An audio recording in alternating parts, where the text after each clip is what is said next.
Greetings, brothers and sisters in Christ. We come to the fifth Sunday of Easter, and it's important to remember that during Lent we have 40 days, and during Easter we have 50 days.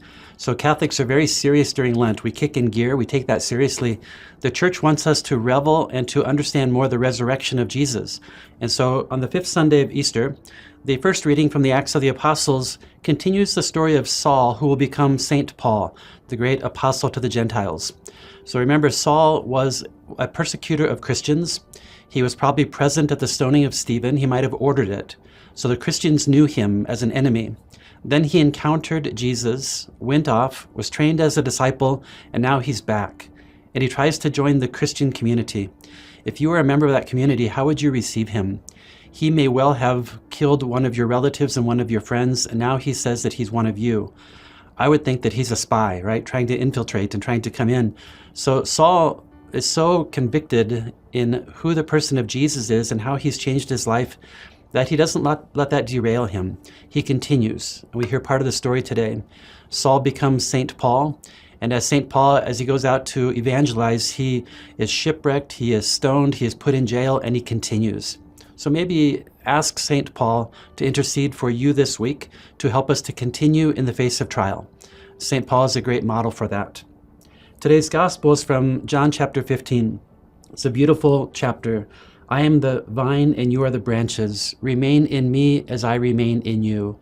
Abide in me as I abide in you. It's beautiful language. So Christianity is not about trying to be morally correct. That's important. It's not about just trying to imitate Jesus.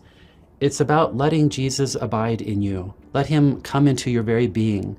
At our baptism, we are claimed by Jesus. That makes all the difference in the world. Now we are grafted onto him. Now we get our life from him, our energy, our direction from him. So the goal then is to stay connected to him.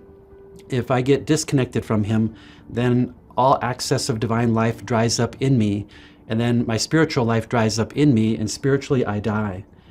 My Father is the vine grower. He takes away every branch in me that does not bear fruit.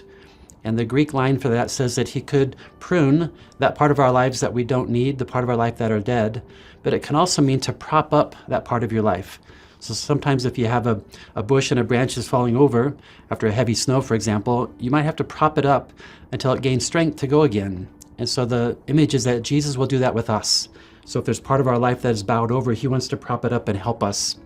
The point of all of this is that we depend on him. As Americans, we like to rely on ourselves, right? Me, myself, and I can go it alone. In the scriptures, that's death. To go it alone, to be by myself, is to spiritually die. To be connected to Jesus, to let his energy be in me, gives us divine life that we cannot get on our own. So let him remain in you this week. Have a blessed week.